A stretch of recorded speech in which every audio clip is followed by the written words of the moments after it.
അഖിലും ശരത്തും ജോലി കഴിഞ്ഞിറങ്ങിയപ്പോൾ സമയം പാതിര ആയി. ഒരേ കമ്പനിയിലാണ് അവർ ജോലി ചെയ്യുന്നത്. ഇന്ന് മാനേജറുടെ ആജ്ഞയായിരുന്നു ഫയലുകളെല്ലാം ക്ലിയർ ചെയ്തിട്ട് പോയാൽ മതിയെന്ന്. അതെല്ലാം ക്ലിയർ ചെയ്തിറങ്ങിയപ്പോൾ സമയം പാതിരയായി. ഇനി ബസ് കിട്ടുകയില്ല, എന്തു ചെയ്യും? അഖിൽ ചോദിച്ചു. വരുന്ന ഏതെങ്കിലും വണ്ടിക്ക് കൈ കാണിക്കാം. രണ്ടുപേരും റോഡിൻ്റെ സൈഡിൽ ഏതെങ്കിലും വണ്ടി വരുന്നത് നോക്കി നിന്നു. കുറച്ചു കഴിഞ്ഞ് ഒരു പച്ചക്കറി വണ്ടി അവർക്ക് കിട്ടി. അത് അവരുടെ ജംഗ്ഷനിൽ നിന്നും ഇടത്തേക്ക് തിരിയും. അവർക്ക് പോകേണ്ടത് വലത്തേക്കാണ്. എന്തായാലും അവിടം വരെ എത്താലോ, പിന്നീട് അങ്ങോട്ട് നടക്കാം. അവരെ ജംഗ്ഷനിൽ കൊണ്ടുവന്നിറക്കി പച്ചക്കറി വണ്ടി ഇടത്തേക്ക് തിരിഞ്ഞു. അഖിൽ ശരത്തിനെ നോക്കി, വാ നമുക്ക് നടക്കാം. രണ്ടുപേരും അവർക്ക് പോകേണ്ട വഴിയെ നടന്നു. കുറച്ച് നടന്നു കഴിഞ്ഞപ്പോൾ അവർ കശുമാവിൻ തോട്ടത്തിൻ്റെ അടുത്ത് എത്തി. അഖിൽ അവിടെ നിന്നു. ശരത്തെ, നമുക്ക് ഈ വഴി പോകാം, എളുപ്പം വീട്ടിലെത്താലോ.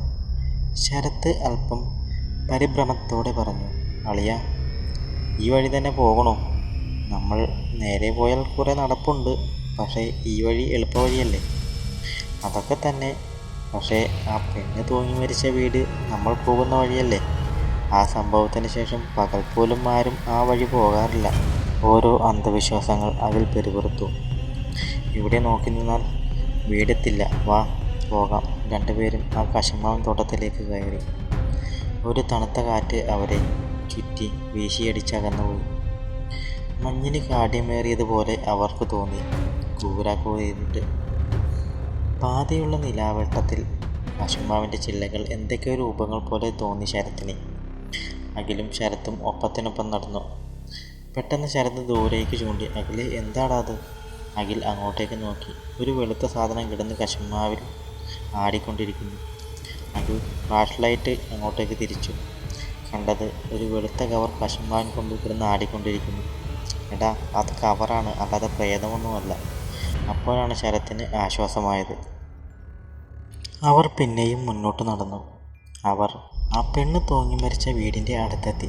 ആ ഭാഗത്ത് ഇരുട്ട് കട്ട പിടിച്ച് കിടക്കുന്നു.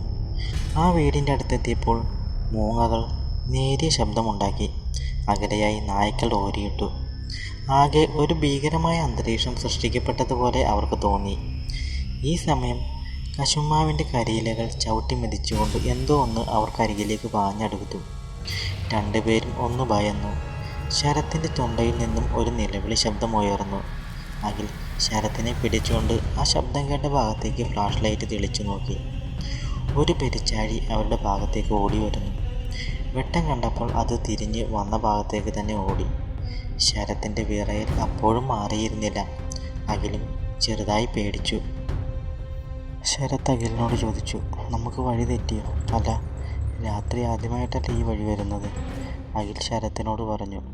വഴിയൊന്നും തെറ്റിയില്ല, പക്ഷേ ഒരു കുഴപ്പം പോലെ. എന്താ അത്? നമ്മൾ ആ സ്ത്രീ തൂങ്ങി മരിച്ച വീട് കഴിഞ്ഞു നമ്മൾ നടന്നു, പക്ഷേ ആ വീടിൻ്റെ അടുത്ത് നിന്നും ഒരടി പോലും നമ്മൾ അനങ്ങിയിട്ടില്ല. അപ്പോഴാണ് ശരത്തും അത് ശ്രദ്ധിച്ചത്. അവൻ്റെ ഉള്ളിൽ ഭയത്തിൻ്റെ ഒരു കൊള്ളിയാൻ മിന്നി. പാതിരാത്രി വഴി വരണ്ടായിരുന്നു ശരത്തിന് തോന്നി. ഈ സമയത്താണ് അസഹ്യമായ ദുർഗന്ധം അവർക്ക് ചുറ്റും പരക്കാൻ തുടങ്ങിയത്. മാംസം അഴുകിയ ഗന്ധം. അത് അവരുടെ മൂക്കിലേക്ക് അടിച്ചു കയറി. എവിടെ നിന്നാണ് ഈ ദുർഗന്ധം വരുന്നത്? ഈ സമയം നിലാവ് എവിടെയോ പോയി ഒളിച്ചു. ഇരുട്ടിന് കട്ടി കൂടി. വീടിന് നേരെ ഫ്ലാഷ് ലൈറ്റ് തെളിച്ച അവർ ഞെട്ടിപ്പോയി. ഒരു യുവതി വീടിൻ്റെ ഉത്തരത്തിൽ കെട്ടിത്തൂങ്ങിയാടുന്നു. അവളുടെ കഴുത്തിൽ കയർ മുറുകി മാംസം അടർന്നു തൂങ്ങിക്കിടക്കുന്നു. നാക്ക് പുറത്തേക്കിട്ട് കടിച്ചു തൂങ്ങിയ അവസ്ഥ. കണ്ണ് പുറത്തേക്ക് തള്ളി നിൽക്കുന്നു. ആ കണ്ണുകൾ അവരെ തന്നെ നോക്കി നിൽക്കുന്നു. അഖിലും ശരത്തും ഒരേപോലെ അലറി വിളിച്ചു. നായ്ക്കൾ കൂട്ടത്തോടെ ഓടിയിടാൻ തുടങ്ങി.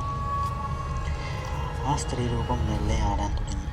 അഖിലും ശരത്തും അലറിക്കൊണ്ട് ഓടാൻ തുടങ്ങി. അവർക്ക് പിന്നിൽ വലിയ ഞരക്കങ്ങൾ കേട്ടു. അഖിലും ശരത്തും തിരിഞ്ഞു നോക്കി. ആ സ്ത്രീരൂപം അവരെ പിന്തുടർന്ന് വരുന്നത് കണ്ട് അവർ തിരിഞ്ഞു നോക്കാതെ ഓടി. ഭയം അവരെ വലിഞ്ഞു മുറുക്കി. ആ പ്രേതം അവരുടെ തൊട്ടരികിൽ തന്നെ വന്നു. ആ രൂപത്തെ അത്രയും അടുത്ത് കണ്ട രണ്ടുപേരുടെയും ഒച്ച വെളിയിലേക്ക് വന്നില്ല. ആ പ്രേതത്തിൻ്റെ മുഖത്തു നിന്നും മാംസം താഴത്തേക്ക് അടർന്നു വീണു. മുഖത്തെ എല്ലുകൾ തെളിഞ്ഞു കാണാം. അവരെ നോക്കി അത് വാവിളിച്ചലറി. അവർ എങ്ങനെയൊക്കെയോ ഓടി തോട്ടത്തിന് പുറത്തെത്തിയതും ശരത്ത് ബോധമറ്റ് നിലത്ത് വീണു. ഈ സമയം അഖിൽ തിരിഞ്ഞു നോക്കി. ആ പ്രേതം കഴുത്തൊടിഞ്ഞ് അവരെ തന്നെ നോക്കി കൈകാട്ടി വിളിക്കുന്നു, വികൃതമായ ചിരിയോടെ. അഖിൽ ശരത്തിനെ കുലുക്കി വിളിച്ചു. ശരത്ത് എണീക്കുന്നുണ്ടായിരുന്നില്ല. അഖിൽ ബാഗിൽ നിന്നും വെള്ളമെടുത്ത് ശരത്തിൻ്റെ മുഖത്ത് തളിച്ചു. ശരത്ത് ചാടി എണീറ്റു. എന്നിട്ട് തിരിഞ്ഞു നോക്കി. അപ്പോഴും ആ പ്രേതം അവരെ കൈകാട്ടി വിളിച്ചുകൊണ്ടേയിരുന്നു. രണ്ടുപേരും സർവ്വശക്തിയും എടുത്ത് ഓടി വീട്ടിലെത്തി. അവർ ഓടി വരുന്നത് കണ്ട് വീട്ടുകാർ കാര്യം തിരക്കി. അവർ തളർച്ചയുടെ സ്വരത്തിൽ കിതപ്പടക്കിക്കൊണ്ട് എങ്ങനെയൊക്കെയോ കാര്യം പറഞ്ഞു. അത് കേട്ട വീട്ടുകാർ അവരെ വഴക്ക് പറഞ്ഞു. ആ സമയത്ത് ആരെങ്കിലും ആ വഴി വരുമോ? ദൈവാധീനം കൊണ്ട് വേറൊന്നും സംഭവിച്ചില്ലല്ലോ. പിന്നീടുള്ള ഉറക്കങ്ങളിൽ കയറിൽ തൂങ്ങി കണ്ണ് തള്ളി നിൽക്കുന്ന ആ രൂപത്തെ കണ്ട് പലപ്പോഴും അവർ ഉറക്കത്തിൽ നിന്ന് പേടിച്ച് ഞെട്ടി ഉണർന്നു.